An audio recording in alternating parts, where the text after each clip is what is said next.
මේක ඇවිල්ලා අපිට 28 වෙනිදා සැප්තැම්බර් මාසයේදී ලංකාවේ ආර්ථිකයේ ශ්‍රේණිගත කිරීම නැවතත් පහළට බිඳ වැටුණා. සාමාන්‍ය රජයක් පත් වුණාම ශ්‍රේණිගත කිරීම ඉහළට යනවා. නමුත් 2019 දෙසැම්බර් මාසයේ නොවැම්බර් 16 වෙනිදා මැතිවරණයෙන් පස්සේ ඒ ජාත්‍යන්තර සමාගම් ෆිච් සමාගම ලංකාවේ ශ්‍රේණිගත කිරීම පහළට දැම්මා. එදා B ඉඳලා ඍණ B නෙගටිව් වලට එක පහළට දැම්මා. ඊට පස්සේ නැවතත් අප්‍රේල් මාසයේදී 2020 දී ඒ ශ්‍රේණිගත කිරීම පහළට යෙදෙව්වා. ඊට පස්සේ සැප්තැම්බර් 28 වෙනිදා ජාත්‍යන්තර සමාගම Moody සමාගම ඒ ශ්‍රේණිගත කිරීම නැවතත් පහළට දැම්මා. ඒක ඔවුන් ශ්‍රේණිගත කිරීම දෙකක් පහළට දැම්මා. B2 ඉඳලා CAA1 වෙනකන් පහළට දැම්මා. සාමාන්‍යයෙන් ශ්‍රේණිගත කිරීමක් පඩි දෙකක් පහළට දාන්නේ නැහැ. එකක් පමණයි දාන්නේ. නැත්නම් එකක් ඉහළට දානවා. මෙතන දෙකක් පහළට එකපාරටම ශ්‍රේණිගත කිරීම පහළට දැම්මා.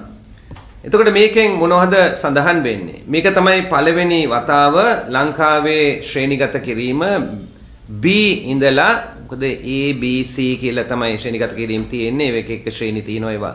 ඇතුලේ පළවෙනි වතාවට තමයි C ශ්‍රේණිගත කිරීමට ආවේ. 2005 දී තමයි ලංකාව ශ්‍රේණිගත කිරීම වලට ඇතුළු වුණේ. 2005න් පස්සේ අඩුම ශ්‍රේණිගත කිරීම. රටට ලැබිලා තියෙන්නේ මේ තමයි ලැබිලා තියෙන අඩුම ශ්‍රේණිගත කිරීම. එතකොට මේ ගණයට වැටුනහම ශ්‍රේණිගත කිරීම වලින් මේ වලට සාමාන්‍යයෙන් සඳහන් කරනවා මේවා අපි failed රාජ්‍යයන් ඒ කියන්නේ අසාර්ථක රාජ්‍යයන් ගණයට වැටෙනවා කියලා. අද මේ ශ්‍රේණිගත කිරීම එක ලංකාව වැටිලා තියෙනවා අවාසනාවට අප්‍රිකාවේ සමහර රජයන් තමයි තියෙන්නේ මේ ශ්‍රේණිගත කිරීම. ඇංගෝලාව, කොංගෝව, මාලි රට, බෙලීසිය වගේ රටවල් වලට තමයි මේක වැටිලා තියෙන්නේ. එතකොට මොකක්ද මේ ශ්‍රේණිගත කිරීමෙන් අර්ථ දක්වන්නේ? බොහොම භයානකයි. මේකෙන් ප්‍රධාන කරුණු දෙකක් කියනවා. එක කරුණක් කියන්නේ ඇවිල්ලා ලංකාවේ මූල්‍ය රාජ්‍ය පාලනය දුර්වලයි කියලා. Fiscal consolidation and the fiscal policy. ඒක ප්‍රශ්න කරනවා. ඒක එකක්. ඒකෙන් සාමාන්‍යයෙන් සඳහන් වෙන්නේ රජයට බැරි වෙලා තිනවා කියලා ඒ අයගේ මූල්‍ය පාලනය කරන්න. අපි දන්නවා රජයේ පත්වන විගසම ඒ මූල්‍ය පාලනය නැති නිසා රටේ ආදායම 3න් 1කින් පමණ රුපියල් බිලියන 500යි 700යි අතරේ අඩු වෙලා තියෙනවා. දැන් අපිට නිශ්චිතව කියන්න බෑ 500ද 600ද 700ද කියලා. මොකද රාජ්‍යය දත්තත් සංගවාගෙන සිටිනවා. දත්ත සංගවාගෙන ඉන්නකොට හරියටම කියන්න බෑ. නමුත් 500යි 700ක් අතරේ. දෙවැනි එක ඇවිල්ලා මේකෙන් පෙනෙන දෙවැනි කාරණා ඇවිල්ලා රට ණය අරගෙන තිනවා මේ ණය ගෙවීමේ අවදානමක් තියෙනවා කියලා තමයි මේ ශ්‍රේණිගත කිරීම වලින් පෙනෙන්නේ.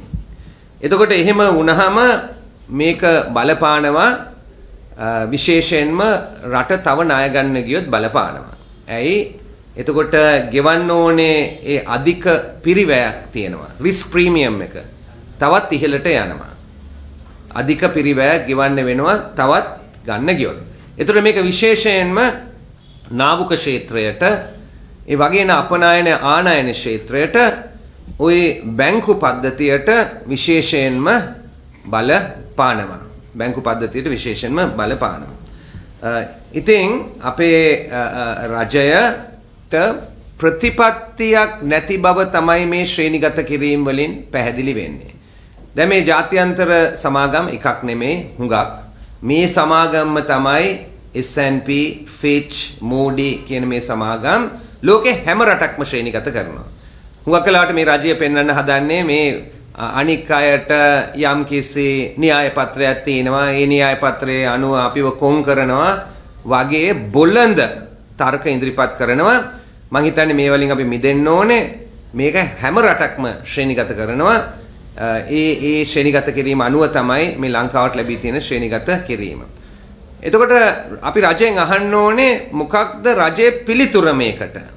රජය මාර්ගයක් පෙන්වන්න ඕනේ. පිළිතුරක් දෙන්න ඕනේ. පාර්ලිමේන්තුවේ අපි ප්‍රශ්න හුඟක් අහලා තිනවා. අපි අහලා තිනවා රජයේ ආදායම මොකක්ද? කියන්න. අගෝස්තු මාසෙ වෙනකන් කියන්න බැරි වෙලා තිනවා. වියදම මොකක්ද කියලා අහලා තිනවා. වියදම පැහැදිලිව කියන්න බැරි වෙලා තිනවා. රජයේ ණය ප්‍රමාණය කීයද කියලා අපි අහලා තිනවා. රජයේ විදේශ ප්‍රේෂණය කීයද කියලා අපි අහලා තිනවා. මේ එකකටවත් අපිට පිළිතුරු ලැබිලත් නැහැ, දත්ත ලැබිලත් නැහැ. ඒ නිසා මේක විශාල ගැටලුවක්. රට අවදානම් තත්වයක තියෙනවා, බායන තත්වයකට තල්ලු වෙමින් තියෙනවා. නමුත් රජය බොළඳ කතා නාටක කියමින් ඉදිරියට යනවා. එක උදාහරණයක් ඇවිල්ලා දලදේශීය නිෂ්පාදනයේ පළවෙනි කාර්තුවේ ඍණ 1.6යි කියලා සඳහන් කළා. ඍණ 1.6යි. මේක ඇවිල්ලා ජනවාරි, පෙබරවාරි, මාර්තු ලොක්ඩවුන් එකට ප්‍රථමයෙන්, මොකද ලොක්ඩවුන් එක වුණේ මාර්තු මාසේ 22යි. සතියයි ලොක්ඩවුන් එක. ඍණ 1.6යි. දෙවනි කාර්තුවේ තාම ඇවිල්ලා නැහැ. නමුත් රජයේ රාජ්‍ය ඇමතිතුමා පාර්ලිමේන්තුවේ නැගිටලා කියනවා මේ රටේ දලදේශීය නිෂ්පාදනයේ වර්ධනය 1% වෙන්න යනවා කියලා. මං හිතන්නේ මේ වගේ බොරු බොළඳ කතාවල් කියලා හරියන්නේ නැහැ. මේක ලොක්ඩවුන් එකට ප්‍රථමයෙන්. ඒතර හැමෝම දන්නවා ආර්ථික විශේෂඥයෙක් වෙන්න ඕනේ නැහැ. දන්නවා බඩු භාණ්ඩ සේවාවන් ගනුදෙනු තිබුණේ නැහැ. මාස 3ක් අපේ නිවාස වලට වෙලා හිටියේ ලොක්ඩවුන් එක නිසා. කර්මාන්ත ශාලාවල් වහලා තිබුණේ, අපනායනයක් සිදු වුණේ නැහැ. ගුවන් තොටුපළ වහලා තිබුණේ. ඉතින් විශාල ඍණාගයක් වෙන්නට ඕනේ. ඒක කවුරුත් කාටත් කියන්න පුළුවන් ආර්ථික විශේෂඥයෙක් වෙන්න ඕනේ නැහැ. නමුත් මේ වගේ කතාවල් තමයි මේ සඳහන් කරගෙන යන්නේ. ඉතින් රජයට පිළිතුරක් නැහැ. එතකොට සාමාන්‍යයෙන් රජයේ ප්‍රේෂණයට හරිද 4යි තියෙන්නේ. එකක් ඇවිල්ලා පිට රටින් සේවකයන් යවන මුදල්. පිට රටින් ලැබෙන මුදල්. දෙවෙනි එක ඇවිල්ලා අපනයනය. හරිද? අපනයනය. තුන්වෙනි එක ඇවිල්ලා සංචාරක ව්‍යාපාරය. හතරවෙනි එක ඇවිල්ලා ඍජු විදේශ ආයෝජනය. දැන් මම යටින්ම පටන් ගත්තොත් ඍජු විදේශ ආයෝජනයක් ලැබිලා නැහැ. එක එක කතාවල් කියනවා පොරොන්දු වෙලා තියෙනවා කියලා කියනවා. මේක අලුත් දෙයක් නෙමෙයි, ලැබිලා නැහැ. හරිද? ඒතර සංචාරකයන් එන්නේ නැහැ. කවුරුත් දන්නවා සංචාරක ව්‍යාපාරයේ ඉන්න අය දන්නවා, හෝටල් තියන අය දන්නවා, රෙස්ටොරන්ට්ස් තියන අය දන්නවා, සංචාරකයන් බඩු භාණ්ඩ විකුණන අය දන්නවා. ඒ පළාත් වලට ගියොත් ඔක්කොම වැහිලා තියෙන්නේ සංචාරක ව්‍යාපාරයෙන් කිසිම ආදායමක් නැහැ. ඒ වගේම අපි දන්නවා අපනයනයෙන්. දැන් අපනයනේ රඳාපවතින්නේ අපේ බඩු භාණ්ඩ සේවාවන් ගන්න රටවල් වලින්.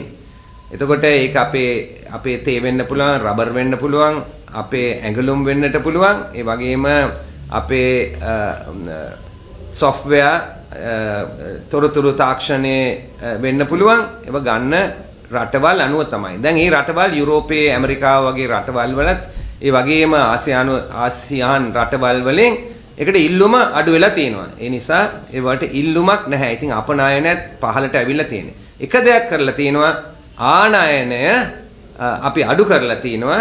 මේ වෙලාවේදී ඒක කරලා තියෙන එකේ ධන පැතිත් තියෙනවා, ඍණ පැතිත් තියෙනවා. ඒ නිසා ඒක කියන්න ඕනේ ඒකට ධන පැත්තකුත් තියෙනවා කියලා සඳහන් කරන්න ඕනේ. ඊට පස්සේ සේවක ප්‍රේෂණ. ඉතින් මේව ඔක්කොම තියෙන්නේ එක්ක තිබුණ තත්වයේ නැත්තම් අඩු වෙලා. එකක්වත් වැඩි වෙලා නැහැ. ඉතින් ලොකු ගැටලුවක්, ප්‍රශ්නයක් තියෙනවා. රජයට මේකට පිළිතුරක් නැහැ, හරි ප්‍රතිපත්තියක් නැහැ. ශ්‍රේණිගත කිරීම වලින් කියන්නේ ඒකයි. මම තව සුළු කාරණා දෙකක් කියලා අවසන් කරනවා. එකක් ඇවිල්ලා කොහොමද මේක එදිනෙදා අපේ ජීවිතයට කොහොමද මේක බලපාන්නේ? එකක් ඇවිල්ලා මේක බලපාන්නේ අපේ ආහාර මිල ඉහළ යෑමෙන් තමයි එදිනෙදා ජීවිතයට මේ දේවල් බලපාන්නේ. ආහාර මිල. ඕනෑම ආහාරයක් ගන්න. නම් කරන්න ඕනෑම ආහාරයක් නම් කරන්න. හාල් වෙන්න පුළුවන්, පොල් වෙන්න පුළුවන්, බෝන්චි වෙන්න පුළුවන්, කරවිල වෙන්න පුළුවන්, මුං ඇට වෙන්න පුළුවන්, අර්ථාපල් වෙන්න පුළුවන්, ලූණු වෙන්න පුළුවන්, ඕනෑම ආහාරයක් බලන්න. 2019 සැප්තැම්බර් මාසේ 2020 සැප්තැම්බර් මාසේ අපේ දත්ත අනුව නෙමේ මහා බැංකුවේ consumer prices indexes අනුව බැලුවොත් බලන්න පුළුවන් හැම එකක්ම පාහේ 120යි 175යි අතරේ මේ බඩුවල මිල ඉහළට ගිහිල්ලා තියෙනවා. ඉතින් අපේ ආදායම ඉහළට ගිහිල්ලා නැහැ. සාමාන්‍යයෙන් ආදායම එක්ක රැකියාව අහිමි වෙලා තිනවා මේ අවුරුද්ද තුල, නැත්නම් රැකියාව තියෙනවා නම් හුඟක් අයට වැටුප අඩු කරලා තිනවා. මූලික වැටුප දෙනවා හුඟක් අයට, අනිත් දෙන දීමනාවල් ඔක්කොම කපා හැරලා තියෙන්නේ හැමතැනම වගේ. ඉතින් ආදායම අඩු වෙලා තිනවා, නමුත් වියදම ඉහළ ගිහිල්ලා තිනවා. අපි දන්නවා මේ රටේ ජනතාවගෙන් වැඩ කරන ජනතාවගෙන් විශාල ප්‍රමාණයක් 26ක් 27ක් විතර වැඩ කරන්නේ කුෂිකර්මයේ වැඩ කරන්නේ. මේ පසුගිය සති තුල සජිත් ප්‍රේමදාස මැතිතුමාගේ නායකත්වයෙන් අපේ මහත් ලේකම්තුමාගේ නායකත්වයෙන් රංජිත් මන්තුම්බරනාගේ නායකත්වයෙන් අපේ മന്ത്രിවරු රට හරහම යනවා. අපි එක එක දිස්ත්‍රික්ක වලට යනවා. බොහෝම දුෂ්කර ප්‍රදේශ වලට, ගාල්ලේ මාතරේ දුෂ්කරම ගම්මාන වලට, පොළොන්නරුවේ අනුරාධපුරයේ දුෂ්කරම ගම්මාන වලට ගියේ. මෙහි වැඩියෙන්ම ආදායම ලබන්නේ කුෂිකර්මය හරහායි ආදායම ලබන්නේ. දැන් මේ වගා කරන කාලෙත් ඇවිල්ලා කුඹුරොත් පිළියෙල කරලා තිනවා. දැන් ඉන්නේ පොහොර ටික දාන්නයි වැස්ස එන්න තමයි බලාගෙන සිටින්නේ. නමුත් මේ එක ප්‍රදේශකයවත් පොහොර නැහැ. විශාල පොහොර හිඟයක් තියෙනවා. මම මෙතන කතා කරන්නේ රජයේ පොහොර නොමිලේ දෙනවද නැත්නම් අඩු මිලට දෙනවද කියන එකවත් නෙමෙයි. පොහොර නැහැ. වෙළඳ පොලේ නැහැ. සල්ලි තිබ්බත් ගන්න බෑ. පොහොර නැහැ. මේ රජයට හැමදාම කතා කරන්නේ දේශීය ආර්ථිකයේ ගොඩනැගීම ගැන. කුෂිකර්මය ගොඩනගන්න බැරි නම්, වගාව කරගන්න බැරි නම්, තේ දළු ටික අපිට නෙලා ගන්න බැරි නම්, අපේ කුඹුරු වලට වී ටික වපුර ගන්න බැරි නම්, පොහොර නැත්තම් ඵලදායීතාවය වැඩි කරන්න මොනවද මේ රජය කතා කරන්නේ? හැමතිස්සෙම කතා කරන්නේ ආනයන ආදේශ ආර්ථිකයක් අපි ගොඩ නගමු. පිටරටින් ගේන්න ඕනේ නැහැ. අපේම දේවල් අපි නිෂ්පාදනය කරමු, වගා කරමු කියලා. ඉතින් කුෂිකර්මය ගොඩ නගා ගන්න බැරි නම්, පොහොර ටික දී ගන්න බැරි නම් තියෙන ප්‍රශ්නේ බලන්න. ඉතින් අපි අහන්න ඕනේ ඇයි මේක ගේන්න බැරි? සාමාන්‍යයෙන් අපි පොහොර ගේන්නේ මැද පෙරදිගෙන්, නැත්තම් අපි මේක ගේන්නේ පාකිස්තානෙන් පොහොර ගේන්නේ. නැවකට සති 3යි 4යි යන්නේ. පොහොර ටික අරගෙන ලංකාවට පැමිණෙන සති 3යි 4යි යන්නේ. ඉතින් ඇයි ඒක කරන්න බැරි? බැංකුවකට ගියා, LC එකක් විවෘත කළා, එහෙන් පොහොර ටික දැම්මා, සති 3කින් 4කින් පොහොර ටික ලංකාවට එනවා, ඊට පස්සේ අපි ඒක බෙදා හරිනවා. ඇයි ඒක කරන්න බැරි? ඇත්ත කතාව රජයට මේවට ගෙවා ගන්න බැරි නිසා තමයි මේ ප්‍රශ්නය ඇති වෙලා තියෙන්නේ. එක එක සුරංගනා කතා ඇවිල්ලා කියනවා පාර්ලිමේන්තුවේ, එක එක නාටක කරනවා රට වටේ යමින්, ජනාධිපතිතුමා ඇමතිවරු එක එක නාටක කරනවා. නමුත් ඇත්ත කතාව ඇවිල්ලා ආර්ථිකය විශාල ඍණ තත්වයක පවතිනවා. දැන් මේ ශ්‍රේණිගත කිරීම එක අවදානම් තත්වයකට පැමිණෙලා තිනවා කියලා තමයි මේකෙන් සඳහන් කරන්නේ. ඒ නිසා අපි නැවතත් රජයට කියනවා විහිළු තහළු වලින් අයින් වෙලා ඇත්තටම ප්‍රතිපත්තියක් ඉදිරිපත් කරන්න. එතකොට විශ්වාසයක් ඇති වෙනවා අපිට ණය දෙන රටවල් වලට, ඒ වගේම අපිට ආධාර දෙන රටවල් වලට, ජාත්‍යන්තර අරමුදලට, ආසියානු සංවර්ධන බැංකුවට, ලෝක බැංකුවට, මේ ආයතන වලට. එතකොට විශ්වාසයක් ඇති වෙනවා හරි පාරට දැන් මේ අය බැහැලා තිනවා. ඒ නිසා මේ අයට උපකාර කළොත් මේ අයට මේ ප්‍රශ්නේ මිදෙන්න පුළුවන් කියලා. I would like to say a few words in English, given that the post Moody's downgrade of Sri Lanka. Sri Lanka began to go for ratings in 2005, and since then we have 15 years of ratings. This is the lowest rating the country has had. We've normally been in the B range, not in the A range. And after this government was elected in November, in December, the country was downgraded, which is extremely unusual because generally after an election, the ratings go up because new confidence in the new government and the new government's policies. That did not happen. Again in April, it was further downgraded, and the latest is on the 28th of September, when Moody's downgraded Sri Lanka from B to C, AA1. This is the lowest rating the country has had. If you look at the countries with that rating, generally you find countries which are either failed states or near failed states. And there are several countries, if you look at the rating mentioned there, Angola, Congo, Mali, Belize, and countries like that. Sri Lanka has been, basically put into that category. The government of Sri Lanka's response has been always to live in denial that this is not really true. This is a wrong analysis and so forth. This has been going on for nearly a year now. I think it's high time we woke up and really recognize what the real problem is and then move forward. There are two consequences of this. One is it's showing that fiscal consolidation is not happening. Since 2004, the reform program in the country has come to a standstill. The only notable reform achievement in the last period since 2004 was when our government moved the new Inland Revenue Act. That was the only major reform done in nearly 15 years. The period prior to 2004 had several reforms in the economy. So fiscal consolidation has become a problem. This government dismantled the fiscal consolidation that was done between 2015 and 2020. It was dismantled by them. The loss of government revenue would probably be 1/3 of total government revenue, which may be estimated between 500 to 700 billion rupees. The second signal that we get from the rating downgrade is that they are creating a signal that Sri Lanka may have debt servicing problems going forward. We know from 2021 to 2025, the country has to repay about $4 billion a year.